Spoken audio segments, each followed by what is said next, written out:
A woman wakes up in a dark basement, robbed of her identity, while her twin sister takes her place, her home, and even her husband. Pregnant, terrified, and desperate to reclaim her life, Lena must fight her way back to the man she loves before the truth is lost forever. This isn't just a story about betrayal. It's about survival, identity, and a love powerful enough to recognize the real you, even through lies. Where are you tuning in from? Drop your city or country in the comments. And don't forget to subscribe for more gripping stories like this one. Lena Alcott felt a strange pull in her chest as she folded the soft scarf she'd just finished knitting. The pale lilac yarn still held warmth from her hands, and the elegant D stitched at the end sparkled faintly under the lamp. It was meant for Delilah Hartwell, her mother-in-law in name, if not in truth. Lena had poured every ounce of care into the gift, praying it would soften the older woman's guarded heart. But as she stood from the couch, the room began to tilt. A wave of dizziness washed over her, forcing her to sit back down before her knees gave out. She blinked hard, trying to fight the darkening edges of her vision. Her fingers gripped the coffee table, as if anchoring herself to the present moment. Am I overworking myself? She wondered, dragging in a shaky breath. Back in Michigan, she used to power through worse days, balancing the emotional chaos of her twin sister Rachel and their manipulative mother without missing a beat. But this was different. The exhaustion felt bone deep, like it had crawled under her skin and made itself at home. She reached for a glass of water and sipped slowly, waiting for the room to steady. The scarf lay neatly folded beside her, as innocent and lovely as the lie she was living. She hadn't meant to fall in love with Julian Hartwell. In fact, none of this had been part of the plan when Rachel begged her to stand in just for a week. But then, 1 week became 2 and then a month. Somewhere in between pretending and surviving, Lena had started to feel something real. For him, for the quiet moments, for the peaceful home that wasn't hers. And now.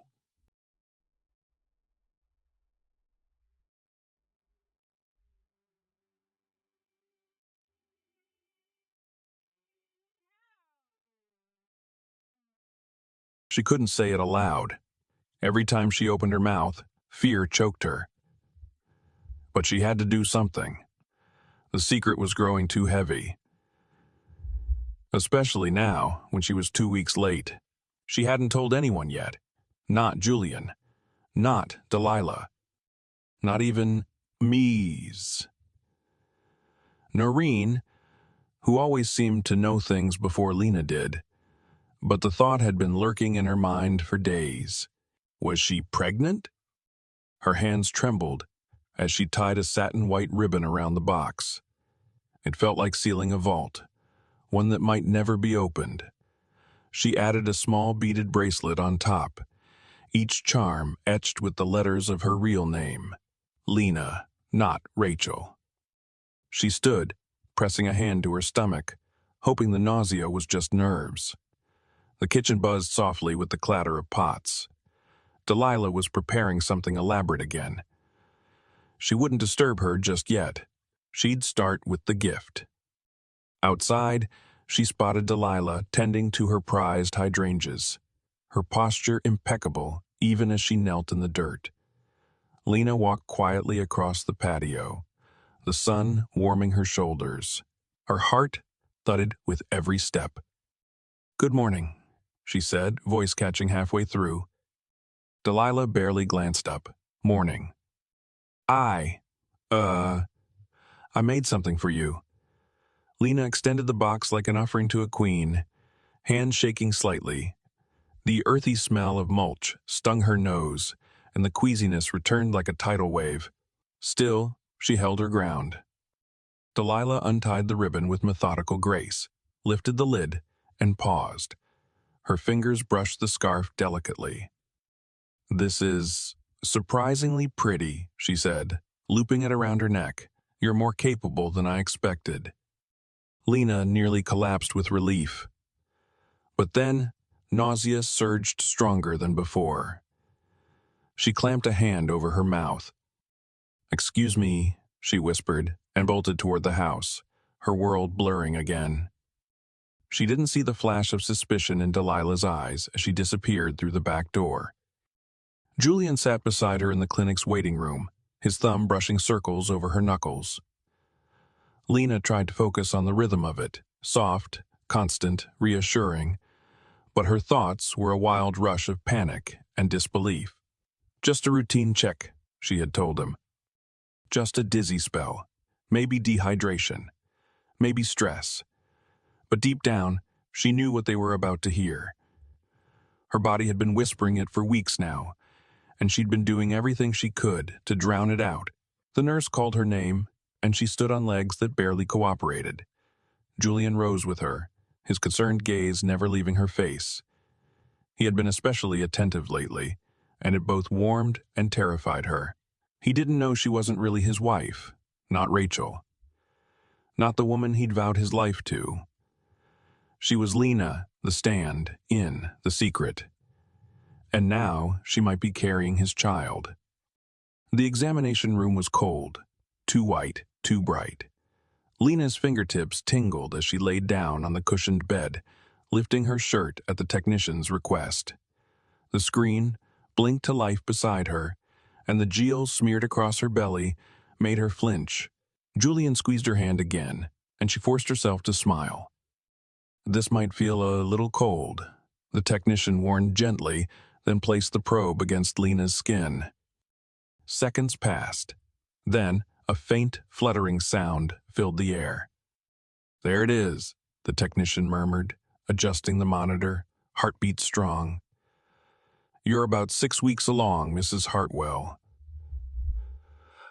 Congratulations." Lena couldn't breathe. The room went quiet, even though the heartbeat still pulsed through the speakers like the ticking of a tiny clock. She turned her head toward Julian, bracing for confusion. Maybe shock. Maybe shock. But what she saw instead was pure joy. His face lit up. His lips parted in awe. "We're pregnant," he whispered, as if the words were too sacred to say aloud. She nodded, unable to speak. Tears prickled at the corners of her eyes. Julian leaned down and pressed his forehead against hers, his voice trembling.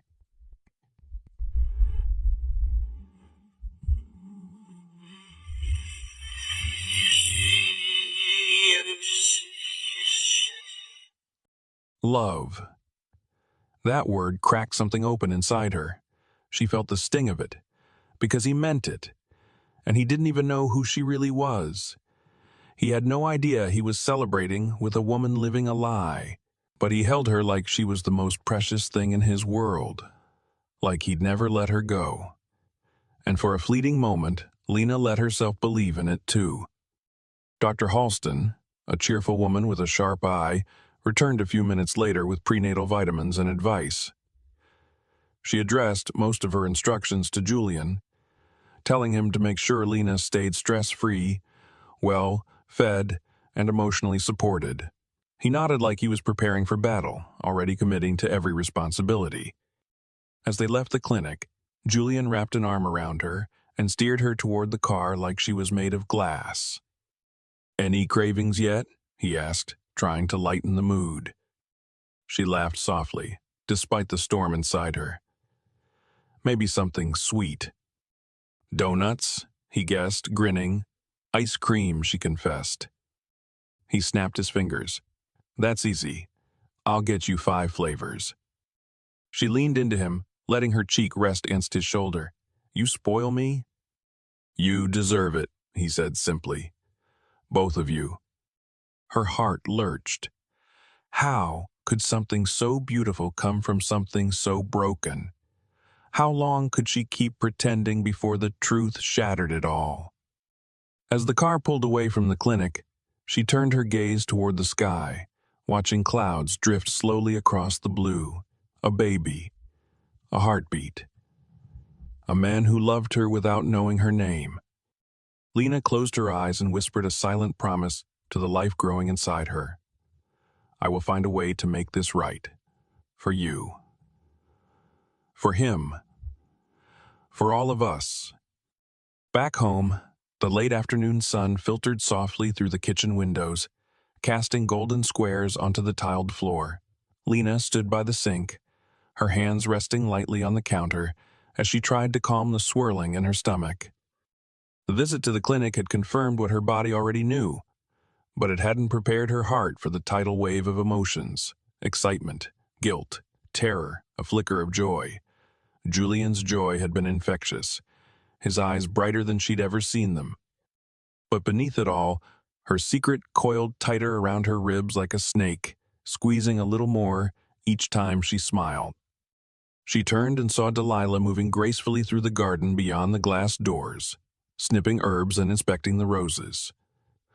Lena felt a pull. She had to say something. About the pregnancy. About everything. But her tongue felt thick with hesitation. She wanted to win Delilah over, not lose the little ground she'd gained.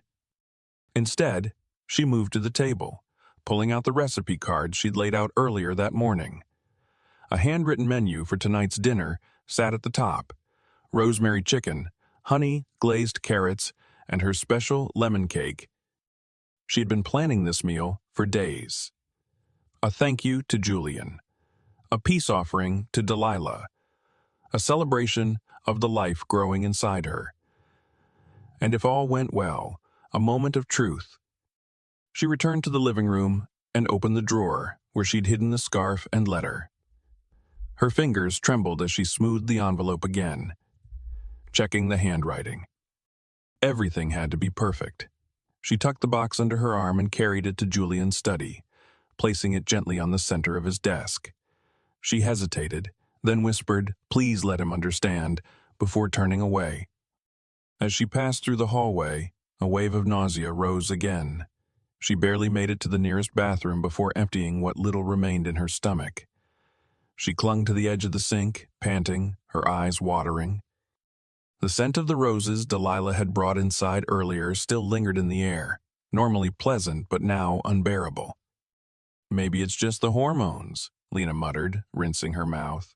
She changed into a looser dress, something soft and breathable, then headed to the kitchen to begin prepping dinner. Carrington, Delilah's housekeeper, was already washing vegetables at the sink. "Miss Rachel," Carrington greeted with a warm smile. "You should be resting." Dr. Julian said no overexertion. "I'm fine, really," Lena replied quickly. "Cooking helps me think." Carrington raised a skeptical brow, but said nothing more. She handed over the peeled carrots with a nod. By the time the sun had dipped low over the hills, the house was filled with the comforting aroma of spices and roasted meat. Lena set the table with careful precision, placing candles in the center and folding the napkins into little hearts. Some Rachel would never bother with, but Lena couldn't help herself. Details mattered. Maybe that's how Julian would know. He arrived just as she was lighting the last candle. Still in his hospital scrubs, he stepped into the dining room, pausing as the glow illuminated the scene. "What's all this?" he asked, smiling. "A small celebration," Lena said. "For us."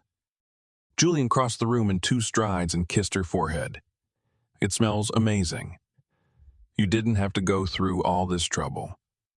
"I wanted to," she replied. "And there's something for you in the study." He arched a brow but said nothing, heading toward his desk. She followed behind, her heart thudding harder with every step. Would he open it now? Would he read the letter? But just as he reached for the ribbon box, Delilah's voice rang out from the hallway.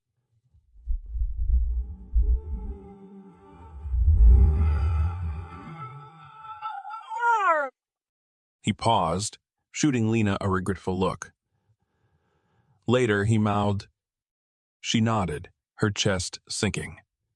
The moment had slipped away again.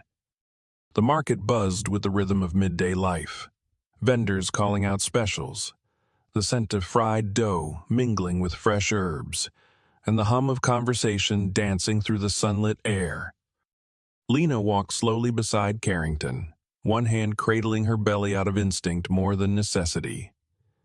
They had bought most of what they needed for the dinner party she was planning. Julian's colleagues were coming next weekend, and she wanted to make a good impression. Carrington insisted on carrying the heavier bags, shooting Lena warning glances every time she reached for something.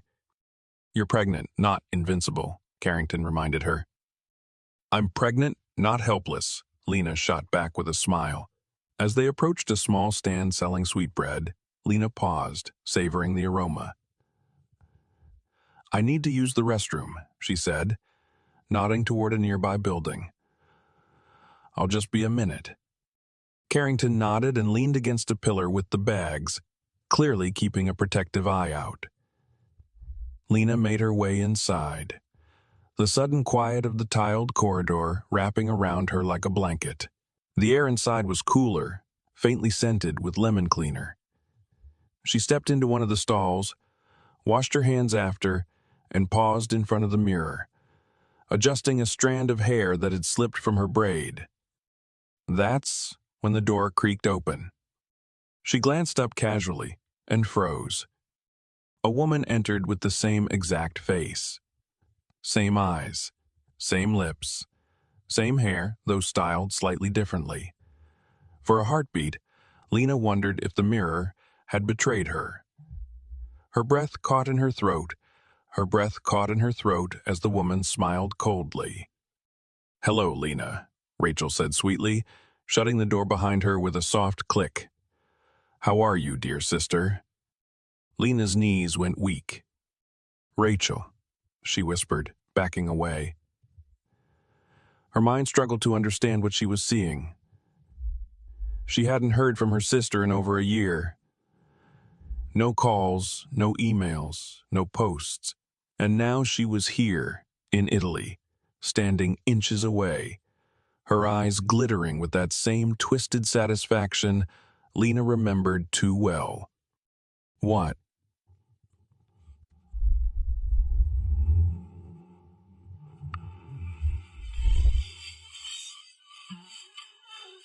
"What are you doing here?"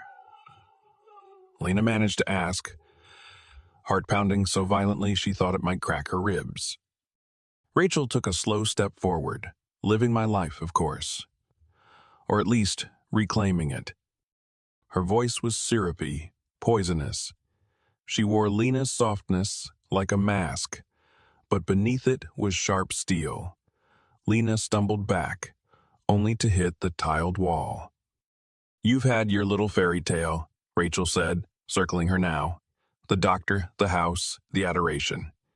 It's adorable. But we both know this wasn't yours to keep." Lena's lips parted, but she couldn't form words. Her eyes darted toward the door, calculating the steps needed to run. But Rachel saw it, of course she did. She always saw it. "Don't bother," she said with a wicked smirk. Then, before Lena could move, the door behind her burst open. A man in a black hoodie entered swiftly, his movements deliberate. His hand clamped over Lena's mouth before she could scream, and everything turned into a blur.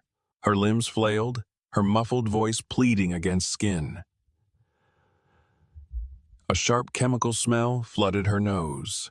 Then, darkness swallowed her whole. When Lena opened her eyes, her head throbbed and the light was different, dimmer, unnatural. Her wrists were bound behind her back and her mouth was dry as sand. A low hum filled her ears. Her heart pounded in confusion, in terror. She wasn't in the restroom anymore. She wasn't anywhere she recognized. She had been taken. And Rachel? Rachel was out there, free, smiling, and wearing her face. The first thing Julian noticed was the way she walked into the kitchen. Rachel was always graceful, yes, but not like this. Her movements had changed, just slightly. Too smooth, too measured, almost rehearsed. She greeted him with a bright kiss on the cheek, flashing a smile that didn't quite reach her eyes. He returned it automatically, studying her face. It was perfect, as always. her skin flawless, her hair curled in that soft wave he loved, but something gnawed at the back of his mind. The little things. "I hope you're hungry," she chirped, lifting the lid of the soup pot. "I made your favorite, lentil with rosemary and thyme." Julian blinked. "I don't like rosemary and lentils." She paused for a beat too long. "Oh."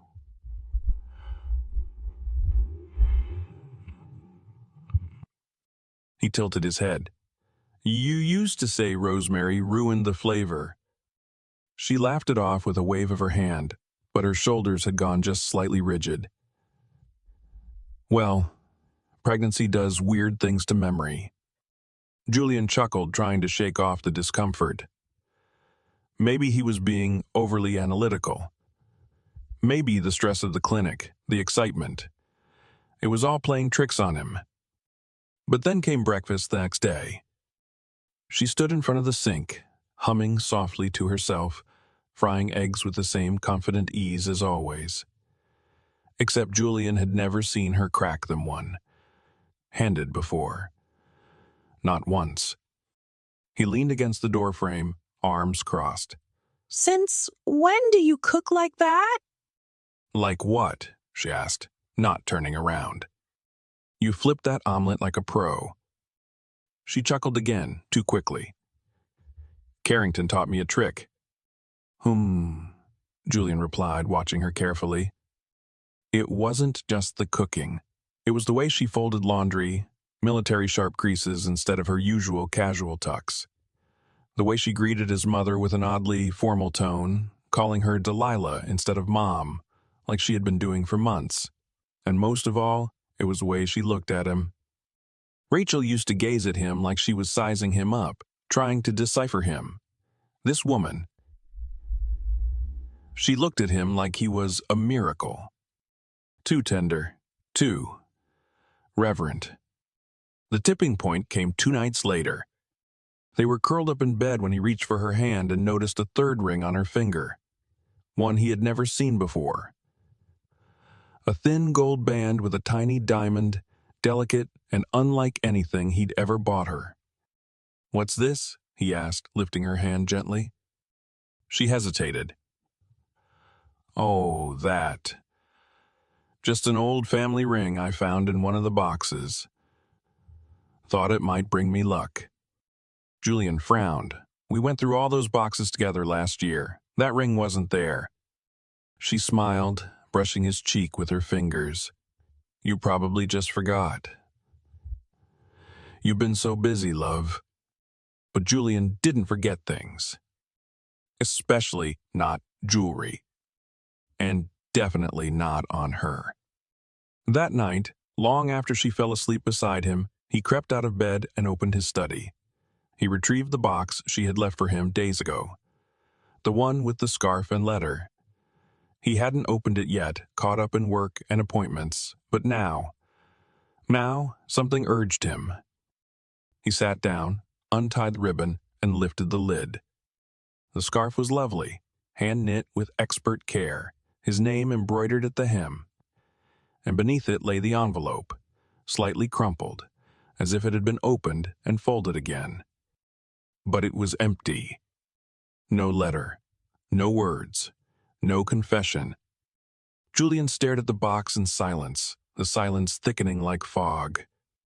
He was certain now. This woman wasn't his Rachel. She was someone else. And whoever she was hiding something big. The room was small, dim, and smelled faintly of bleach and damp wood. Lena stirred slowly, her body aching from the awkward position she'd been left in. Her wrists were raw from the ropes, and her mouth dry enough to make swallowing feel like sandpaper. As she opened her eyes fully, panic surged through her chest. The walls were unfamiliar, cold, pale cement. There were no windows. Just a single flickering bulb overhead and a rusted metal door bolted from the outside. She sat up too quickly and immediately regretted it. The world tilted, nausea rolled up her throat, and she clutched her stomach instinctively.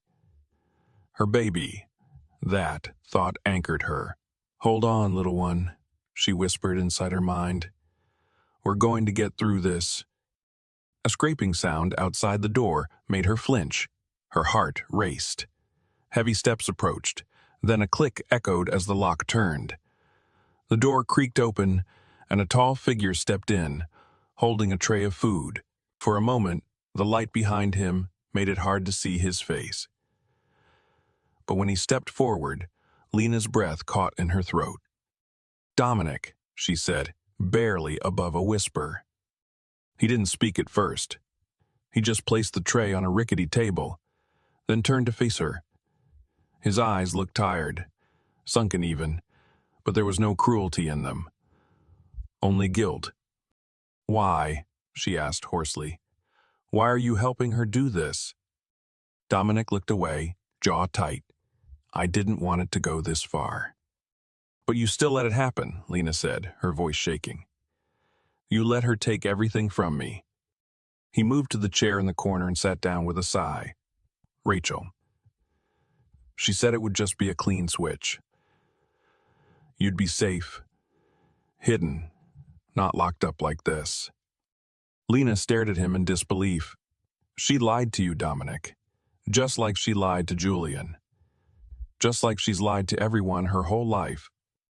He rubbed a hand down his face. "I know, but I love her." Lena's lips parted in shock. What?" "She's pregnant," he murmured, eyes dropping to the floor, "with my child." Lena's heart twisted violently. Of course. Rachel had always manipulated men like pawns on a chessboard. She played them until they broke. And Dominic, awkward Dominic, had fallen straight into her web. "She told me this would be temporary," he said. "That once things settled, we'd figure out a way to move forward. But then she changed the plan. She said you were a threat, that you'd ruin everything." "I'm her sister," Lena said. "And I'm pregnant too, with Julian's baby." That seemed to rattle him. He looked up quickly, eyes wide, with a flicker horror. "I'm begging you, Dominic," Lena continued, voice raw. "Whatever Rachel told you, this isn't right. Let me go. I won't come after her. I won't ruin her life. I just want mine back." He didn't answer, but something in his posture shifted. A long moment passed before he finally stood. "I'll get you something warm to drink," he said quietly. "Lemon water, right?" Lena nodded, blinking back sudden tears. He turned and stepped toward the door, pausing with his hand on the knob. "I don't know what's right anymore," he admitted. "But I know this feels wrong." When the door closed behind him, Lena sat still, heart thudding. She didn't know if he would help her. Not really. But the guilt in his voice gave her a thread of hope to cling to. She reached down, touched her belly gently, and whispered, "Because if there was even a sliver of a chance to escape, to tell Julian the truth, to reclaim her name, she would fight for it. No matter what it cost." Julian couldn't sleep. He lay in bed staring at the ceiling fan spinning slowly above, listening to the soft rhythmic breathing of the woman beside him. It should have comforted him. It should have comforted him. It used to, but now it felt offbeat, like a melody missing a note. Every time she spoke lately, he heard an unfamiliar cadence. Every time she touched him, her hands felt too careful, too light, as if she were trying to remember how she used to move. And the ring. He couldn't stop thinking about that damn ring. Rachel never liked delicate jewelry. She preferred bold pieces, statement rings, heavy bracelets, things that sparkled. This new ring, a barely their band with a dainty diamond. Not her style. Not remotely. The next morning, he rose early, long before she stirred, and headed down to the sunroom where Delilah was pruning orchids with surgical precision. She barely looked up as he entered. "Trouble sleeping?" she asked without turning. Julian didn't answer immediately. Instead, he poured himself a cup of black coffee and sat across from her. "I need to ask you something," he said. Delilah clipped a browning petal. "Is it about your wife?" He stiffened. "You noticed it too." Delilah finally looked up, her gray eyes sharp. "Of course I did. You think I raised a household without learning how to spot deception?" Julian leaned forward. "She's different, Mom. It's not just pregnancy symptoms. It's in the details. The way she speaks, the way she speaks, the way she handles herself. It's like she's watching me for cues." Delilah nodded slowly. "3 days ago, she called me Mrs. Hartwell. Can you imagine? After months of calling me Mom, suddenly, I'm a stranger." Julian stared at her, a rush of validation washing over him. "I didn't want to believe it," he confessed, "but something is wrong. And I think she's hiding something from me." Delilah sat back and folded her hands. "Then you need proof." Later that day, while Rachel was out for a walk in the garden, Julian entered the study. He opened the drawer where the box had been. The scarf remained, neatly folded. But the letter was gone, completely missing. He'd assumed the envelope was empty when he opened it days ago, but now he wondered. Had there been a letter once? Had she removed it before he could read it? Frustrated, he pulled out his phone and scrolled through his gallery. Photo after photo of their time together. Laughing, cooking, traveling. But it wasn't until he found an old video clip that he froze. It was of Rachel, or who he thought was Rachel, knitting in the living room. She looked up at the camera, shy, smiling. "I've never done this before," she said in the video, holding up the scarf she was making. "But I want it to be perfect. For you." He remembered that moment clearly. It had been during their second month together. She had insisted on learning how to knit just to make him something handmade. But if she was the one who had made it, then why had she called it an old gift yesterday? She'd said, "I found this tucked away, thought you'd want it back." Julian stared at the video. The voice, the expression, the softness in her eyes. Whoever was in that video, that was the woman he had fallen in love with. And whoever was in his house now? He wasn't so sure. He set the phone down, chest tight with a growing sense of urgency. Something told him he was running out of time. He had to find out the truth before it slipped away for good. That evening, as the sun dipped behind the cliffs and painted the garden in amber hues, Julian prepared tea for two. He was careful, deliberate. Jasmine for himself, chamomile for her. The scent always made her drowsy. That he remembered clearly. He carried the tray into the sitting room, where she sat curled up on the chaise with a book in her lap. One she'd never shown interest in before. Rachel had always claimed historical fiction bored her, but this version of her flipped the pages slowly, eyes fixed with focus that seemed staged. "I thought you didn't like that author," Julian said casually, setting the cups down. She glanced up, startled. "Oh, I guess I'm coming around." He smiled faintly. "You've been coming around to a lot of things lately." She gave a tight laugh and reached for the tea, her fingers lingering on the cup. Julian sat across from her, watching carefully. "I talked to my mom today," he said after a beat. "Oh," she sipped. "How's she doing?" "She's curious about you." She asked if you remembered her birthday. The cup paused mid-air. Of course I do, she said quickly. September 10th. He leaned back. It's the 18th. Her lips twitched, but she forced a shrug. Pregnancy brain. Julian smiled, but it didn't reach his eyes. Right. He watched her drink, waiting for her posture to relax, for her words to become a little looser. Then, gently, he leaned forward. Rachel, can I ask you something personal? She nodded, slow and cautious. Where exactly did we meet? The pause was too long. At the conference, she said, recovering fast. The medical symposium in Florence. Julian tilted his head. You always said it was in Venice. Another twitch. Did I? I must have remembered it wrong. That's strange, he murmured. You used to talk about that gondola ride like it was yesterday. She shifted uncomfortably. Julian.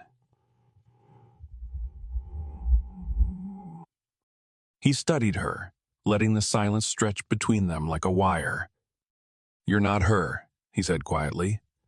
Are you? Her breath hitched. For a split second, her entire body froze. But then, she laughed.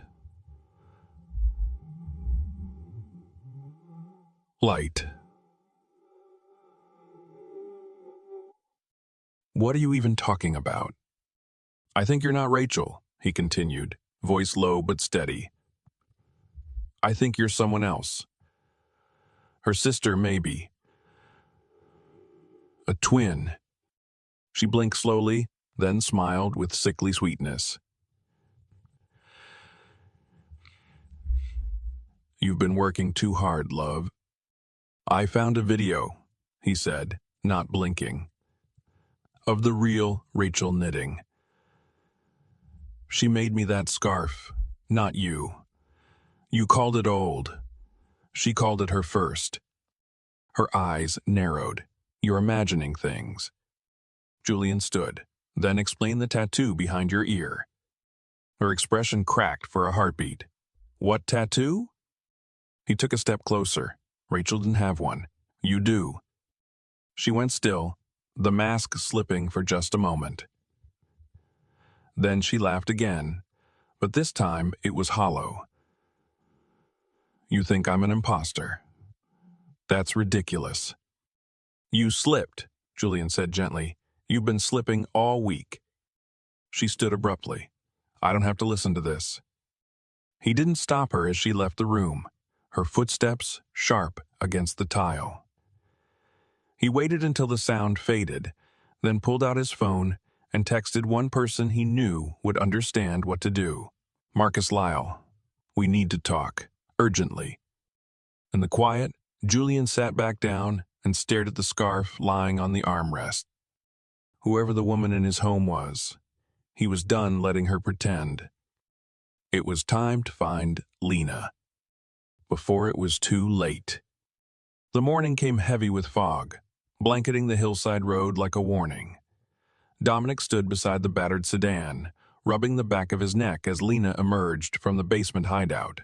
Her steps were slow, cautious, her legs unsteady from too many days confined in darkness. She wore a loose hoodie that hung off her frame and sunglasses too large for her face, a borrowed disguise, barely enough to mask the raw exhaustion in her posture. This is the best I could do, Dominic muttered, gesturing to the car. I swapped the plates last night. No one's tracking it. Lena didn't respond right away. She stared out toward the road winding down through the hills, her heart hammering at the promise of freedom. The air outside was crisp, tinged with pine and dew, and it stung her lungs in the best way. After days of recycled air and cold concrete, it felt like the first real breath she'd taken in forever. You sure you want to do this? Dominic asked, his voice gentler now, laced with hesitation. You could stay with me a little longer, lay low until things calm down. Lena turned to him, pulling the hood tighter around her face. I need to find Julian. I need to make things right. Dominic exhaled hard, then nodded. Okay, I'll drop you near the bus station. There's a line that heads straight toward the Amalfi Coast. No cameras at that stop. You'll blend in. They drove in silence at first, the radio off. The only sound, the hum of tires over damp asphalt. Lena kept her hands folded over her stomach, her fingers subconsciously tracing small circles. Her baby, still safe, still growing inside her, gave her strength she didn't know she had. Every passing tree, every sharp curve, brought her closer to reclaiming her life. Halfway down the mountain, Dominic finally broke the silence. She didn't tell me it would be like that, locking you up, taking your things, swapping places with her own sister. Lena looked at him, expression unreadable behind her dark glasses. She's always been that way. Ever since we were kids. She said she needed help, that you'd agreed to it once. I agreed to 1 week, Lena said. A single week to pretend for her, to buy her time. I never agreed to disappear. Dominic gripped the steering wheel tighter. She's not the person I thought she was. No, Lena said softly. She never was. When they reached the edge of town, Dominic pulled into a narrow side street behind a convenience store. The bus stop sat just across the alley, a faded sign rusted at the corners. Lena reached for the door handle, pausing. Thank you. Dominic gave a small nod. I wish I'd done it sooner. She hesitated a beat longer, then stepped out into the morning chill. The wind tousled her hair as she crossed the street. Just before boarding the waiting bus, she turned back. You should leave her, Dominic, before she ruins you too. He didn't reply, just watched her disappear through the folding bus doors, a pang of regret tugging at his gut. As the vehicle pulled away, Lena sat near the back, pressing her forehead against the cool glass window. She watched the hills fade into the distance, her heart a storm of hope and fear. She didn't know what she would find when she reached the city. Whether Julian still believed in her, whether he would even recognize her. But she had to try. For herself, for her baby, for the truth. And somewhere, deep down, she knew, the real battle was only beginning. The restaurant buzzed with soft chatter, glasses clinking under the dim golden lights. The place was elegant, perched on a cliffside overlooking the waves, with floor-to-ceiling windows framing the dusky horizon. Julian sat at the reserved corner table, his jaw tense, eyes flicking toward the entrance every few seconds. Across from him sat Rachel, draped in a sleek emerald dress, her smile luminous, her eyes locked on him with practiced affection. She had insisted on dinner tonight. Said it was time they celebrated their upcoming second trimester. He had agreed, smiling back, but inside, his thoughts churned like the tide outside. The DNA test results were pending. Detective Marcus Lyle was running background checks, and Delilah had gone silent after confirming she had news to share in person. Julian wasn't sure what scared him more, what he'd discover or what he already suspected. He sipped his wine as a waiter placed the main course between them. You've been quiet all evening, she said, tilting her head. Everything okay? Just tired, he replied, forcing a smile. Long week. Her gaze lingered on him, but she didn't push. She never pushed. Not like the real Rachel, who challenged him, debated him, fought with him about garlic in risotto and the ethics of charity surgeries. This woman agreed too easily, bent too readily. She was perfect in a way that felt entirely wrong. Then the door opened, and his breath caught. A woman stepped in, hood pulled low over her forehead, wearing a long tan coat and dark jeans. She scanned the room, then walked briskly toward the staff hallway near the kitchen. Her gait was familiar, unmistakable. Julian stood abruptly. "Where are you going?" the woman across from him asked, alarm flickering in her voice. "Restroom," he lied, already walking away. He followed the woman into the hallway, weaving past servers and busboys until he caught sight of her turning a corner. "Lena," he called softly. She stopped mid-step, turned. Her face, when she pulled down the hood, was pale and drawn, but her eyes shone with a kind of broken hope.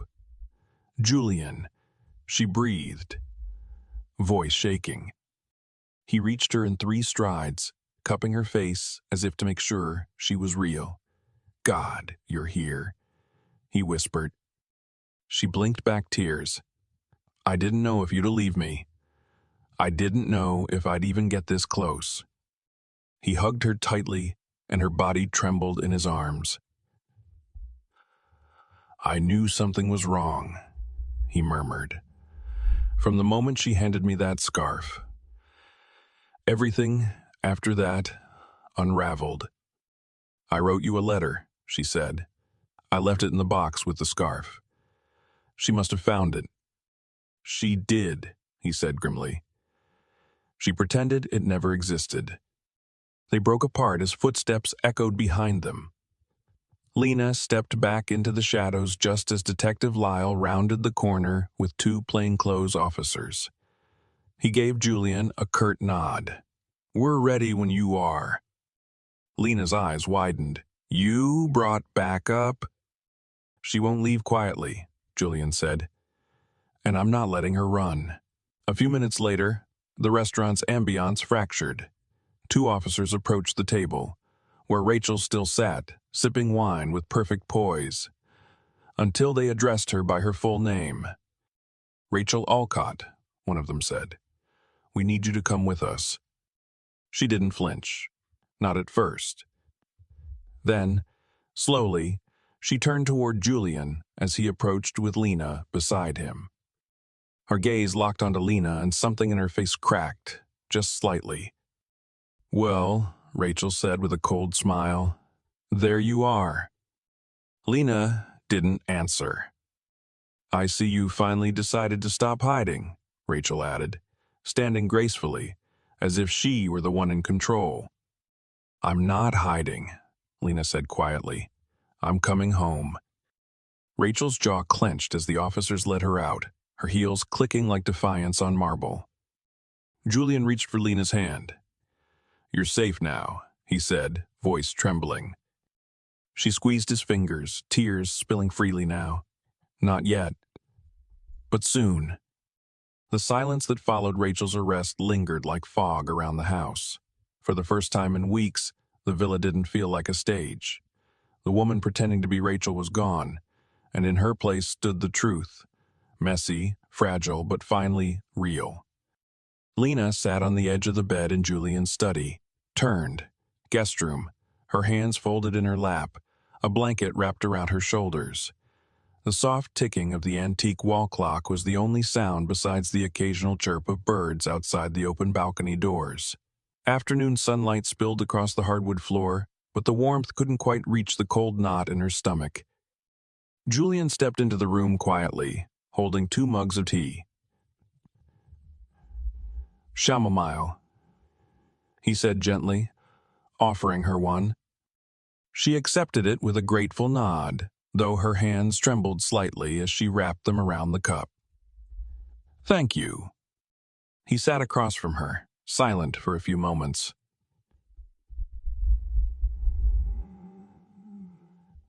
There was so much to say. But where could they begin? "I still can't believe she actually got away with it," Lena said, her voice soft. For as long as she did, Julian looked at her with equal parts sorrow and awe. She was convincing, calculated.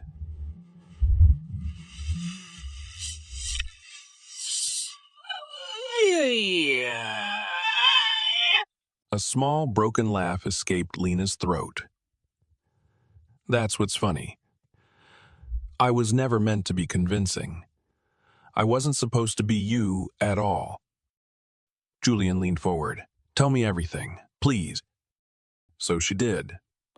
She told him about the night Rachel called, desperate, spinning her usual web of manipulation. How Lena agreed to impersonate her for just 1 week, just until Rachel could fix some vague situation. How 1 week turned into 2, and then a month. And how by then, she'd fallen in love with the man Rachel had taken for granted. I tried to tell you, Lena said, her voice cracking. I wrote you a letter. I planned to give it to you with the scarf. I even left the bracelet with my real name. But she found it before you could. Julian's eyes shimmered. I knew something was wrong when I opened that box and the letter was gone. And everything about her felt curated, like she was performing a version of you that didn't quite fit. I thought if I came forward, it would ruin your life, Lena admitted, her voice barely above a whisper. I thought you'd hate me for the deception. But I couldn't keep pretending.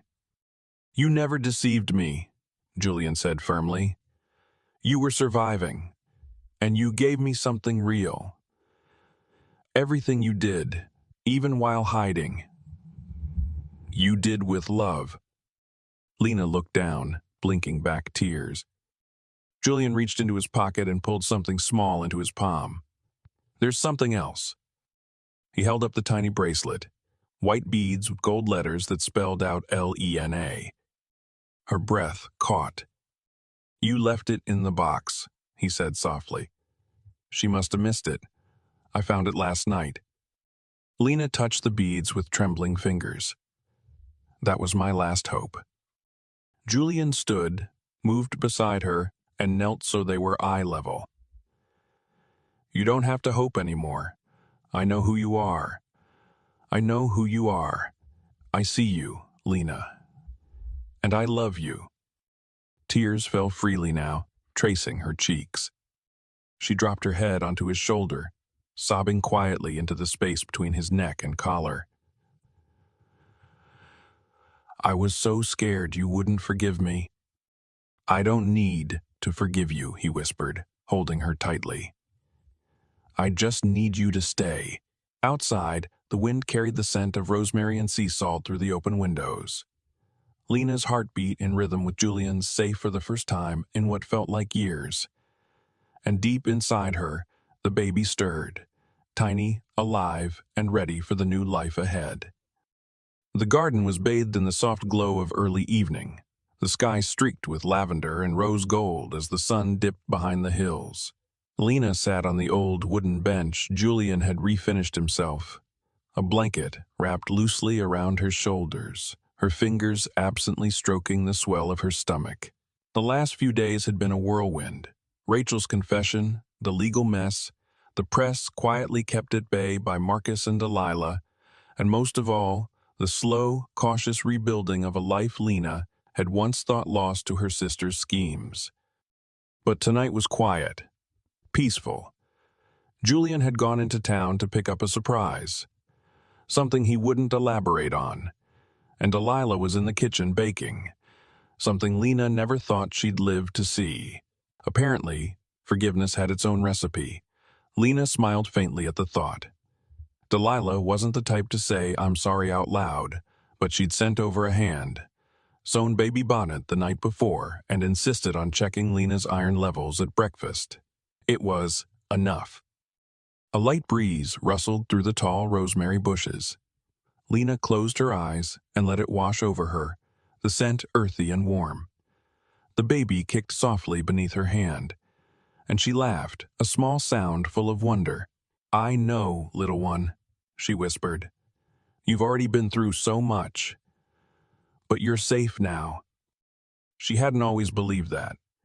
Just a week ago, she thought she might never see sunlight again. And now she was planning a nursery, picking out names, sitting in the garden that once felt too grand to touch. The house no longer felt like a stage. It felt like home. Footsteps crunched over gravel. She turned to see Julian walking toward her, carrying a wide, flat box wrapped in butcher paper and twine. His grin was boyish, his curls windblown. "What's this?" she asked, raising an eyebrow as he sat beside her. "A gift," he said, setting it across her lap. "A real one, this time. No hidden letters. No missing contents." Lena laughed, softly. "I don't need anything." Julian tilted his head. "Maybe, but you deserve it anyway." With gentle fingers, she untied the twine and unfolded the paper. Inside lay a framed sonogram photo. One of the recent Ford scans from the clinic, blown up and printed on soft-textured paper. Around the frame, Julian had carefully glued tiny seashells hand-picked from the cove where they'd taken their first walk together. Tears welled in her eyes instantly.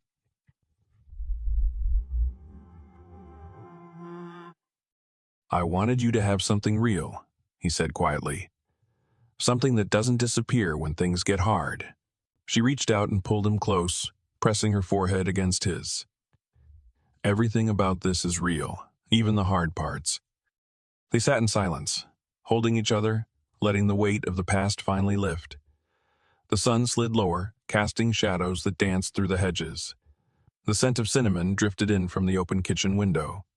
Somewhere down the road, a Vespa buzzed past, a dog barked, life continued. And for once, Lena didn't feel like she was running to catch up. She was exactly where she needed to be. "I was thinking," Julian said suddenly, pulling back to look at her. "When the baby's born, maybe we don't name her after anyone. No family names. No past shadows." Lena blinked, then smiled. "You read my mind." He took her hand and placed it over his heart. New life, new story. She nodded, her voice thick with emotion. "One we write together." The baby kicked again, as if agreeing. And there, wrapped in twilight and hope, Lena finally felt what she had yearned for all her life. Not just safety, not just love, but belonging. She wasn't Rachel's shadow anymore. She was herself, a mother, a survivor, and a woman deeply, irrevocably loved. Life lesson. Lena's story reminds us that truth, no matter how deeply buried, has a way of rising. She began as a shadow, living in borrowed light, doubting her worth, silenced by fear and family scars. But through her journey, she discovered that identity isn't about where you come from or the roles you've been forced to play. It's about the choices you make when everything is at stake. Even when betrayal feels insurmountable, even when love seems out of reach, honesty, resilience, and courage can rebuild what was lost. Lena didn't wait to be rescued. She faced unimaginable odds, trusted her instincts, and held onto hope. Not just for herself, but for her unborn child, and for the life she dreamed of. Julian's unwavering love also teaches us that true connection isn't based on perfection. It's based on presence, faith, and the willingness to grow through pain. Their love wasn't ideal. And that's what made it strong. This story is a reminder to embrace who you truly are, even when the world tries to rewrite your name. Because the people who truly love you will love you, not the version you pretend to be. What about you? Have you ever hidden a part of yourself just to be accepted, or fought for your truth when no one believed you? Let me know in the comments below. And if this story moved you, don't forget to like, share, and subscribe to the channel for more powerful, emotional stories just like this one. Hit that notification bell so you never miss the next chapter in our storytelling journey. Thanks for watching, and remember, your truth matters.